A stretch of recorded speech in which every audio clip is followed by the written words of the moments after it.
Hi everyone. Today we are going to see an important topic which is related with the story The Golden Plot. ஒரு சின்ன கிராமம். அந்த கிராமத்தில் இருக்கிறவங்களோட main work என்ன அப்படின்னா அக்ரிகல்ச்சர். அங்கே இருக்கிற லேண்ட் எல்லாமே வந்து ஃபர்டைல் லேண்ட். அந்த லேண்டில் இருக்கிற எல்லாருமே விவசாயம் பண்ணிகிட்ருக்காங்க. ஒரு சின்ன பார்ட் ஆஃப் த லேண்ட் மட்டும் இன்ஃபர்டைலாக இருக்குது. அதில் யாருமே வந்து விவசாயம் பண்ணலை. அந்த ஊரில் இருக்கிற ஒரே ஒரு விவசாயி மட்டும் என்ன பண்ணுறாரு அப்படின்னா, அவர் ஃபேமிலியோடு போய் அந்த இன்ஃபர்டைல் லேண்டில் ஸ்டே பண்ணி குடிசை போட்டு ஸ்டே பண்ணுறாரு. ஸ்டே பண்ணிவிட்டு ஃபஸ்ட்டு அந்த லேண்டை வந்து க்ளீன் பண்ணுறாரு. க்ளீன் பண்ணினதுக்கப்புறம் அதை உழுக ஆரம்பிக்கிறாரு. உழுததுக்கப்புறம் ஒவ்வொரு பார்ட்டில் ஒவ்வொன்றா போடுறாரு. ஒரு பார்ட் ஆஃப் த லேண்டில் மக்காச்சோளம் போடுறாரு. அடுத்த பார்ட்டில் என்ன பண்ணுறாரு அப்படின்னா நிலக்கடலை போடுறாரு. அதுக்கு அடுத்த பார்ட்டில் வந்து நெல் போடுறாரு. அதுக்கு அடுத்த பார்ட்டில் வேறு ஒன்று போடுறாரு. இப்படி போட்டு அந்த லேண்டில் எது நல்லா வருது அப்படின்னு செக் பண்ணுறாரு. அவர் செக் பண்ணும்போது என்ன தெரியுது அப்படின்னா, இந்த லேண்டுக்கு வந்து நெல் தான் நல்லா வருது அப்படின்னு அவர் கன்ஃபார்ம் பண்ணிட்டார். அப்போது அடுத்து என்ன பண்ணுறாரு அப்படின்னா, அந்த ஃபஸ்ட்டு பண்ணிகிட்டு இருந்தது எல்லாம் க்ளீன் பண்ணிவிட்டு அதை எல்லாமே ஈல்டு எடுத்துகிட்டு இப்போது அந்த இடத்துல நெல் போட ஆரம்பிக்கிறாருன்னு சொல்லலாம். அப்போ நெல் போட ஆரம்பிக்கும் போது அதுக்கு தேவையான அளவு தண்ணி பாய்க்கிறதா இருக்கட்டும், அதுக்கு வேணுங்கிற உரம் கொடுக்கறதா இருக்கட்டும், இதை எல்லாமே வந்து கரெக்ட் டைமுக்கு பர்ஃபெக்டாக பண்ணிகிட்ருக்கிறாரு. அப்போ பர்ஃபெக்டாக பண்ண அந்த லேண்டில் நெல் தான் வருதுன்னு அவர் தெரிஞ்சுக்கிட்டு ஒவ்வொன்றா கரெக்டாக கொடுத்துட்ருக்காரு. கரெக்டாக அதுக்கு தேவையான அளவு தண்ணி பாய்க்கிறாரு, அதுக்கு தேவையான மாதிரி உரம் கொடுக்குறாரு, கரெக்டாக கவனிச்சுட்டு வந்துட்டுருக்காரு. அப்போ இந்த லேண்டில் என்ன ஆகுது அப்படின்னா நெல் நல்லா வர ஆரம்பிக்குது. அந்த ஊரில் இருக்கிறவங்கள ஃபஸ்ட்டு இவரை பார்த்து டீஸ் பண்ணாங்கன்னு சொல்லலாம். இதே இன்ஃபர்டைல் லேண்டுன்னு தெரியும், இதில் எதுக்கு நீ வெள்ளாமல் பண்ணி உன்னோட டைமை வேஸ்ட் பண்ணிகிட்டு இருக்கேன்னு சொல்கிறாரு. பட் அவரை அதை எல்லாமே காது கொடுத்து கேட்காம அத்தனை போட்டிருந்தாரு.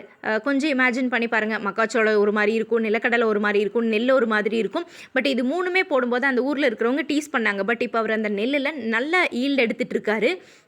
அந்த ஊரில் இருக்கிற எல்லாருமே இவரை ஆச்சரியமாக பார்க்குறாங்க. இவங்க ஒரே ஒரு ஃபேமிலி எவ்வளோ தூரம் அந்த லேண்டை வந்து ஃபர்டைலாக மாற்றிருக்காங்கன்னு பாருங்கன்னு எல்லாருமே அவ்வளோ ஆச்சரியமாக இவரை பார்க்குறாங்க.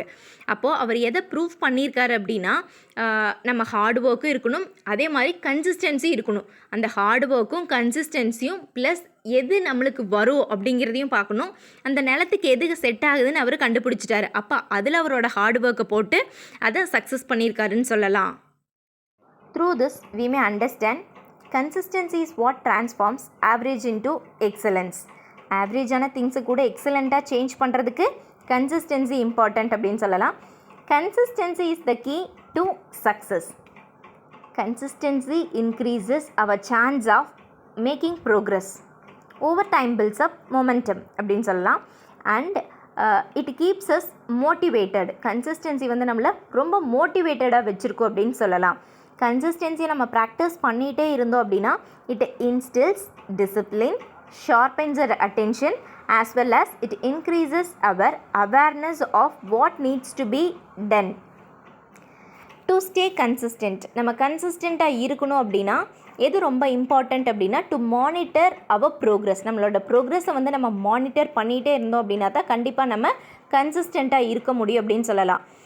No progress is better than slow progress அப்படின்னு சொல்லலாம். ஸோ ப்ரோக்ரஸ் இருந்துகிட்டே இருக்கணும். அப்போ ப்ரோக்ரஸ் இருந்துகிட்டே இருக்கணும் அப்படின்னா நம்ம கன்சிஸ்டண்ட்டாக ஒர்க் பண்ணிகிட்டே இருக்கணும்னு சொல்லலாம்.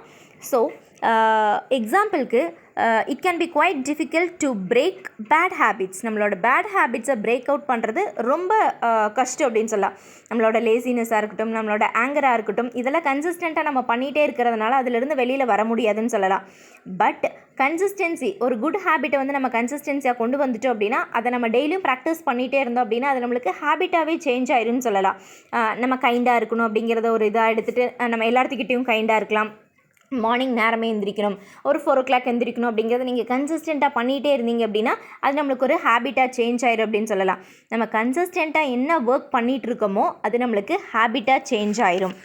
ஸோ சக்ஸஸ் ஆகணும் அப்படின்னா கண்டிப்பாக என்ன வேணும் அப்படின்னா நம்மளுக்கு கன்சிஸ்டன்சி வேணும். Success is not a destination, it's a journey. இப்போ நம்ம சக்ஸஸ்ஃபுல்லாக இருக்கணும் அப்படின்னா கண்டிப்பாக கன்சிஸ்டன்சி வேணும் அப்படின்னு சொல்லலாம். ஸோ இதுக்கப்புறம் நம்மளோட லைஃப் ஃபுல்லாக சக்ஸஸே வேணும் அப்படின்னா கன்சிஸ்டன்சி இருந்துகிட்டே இருக்கணும். Consistency leads to success. Thank you. Do like, comment and subscribe.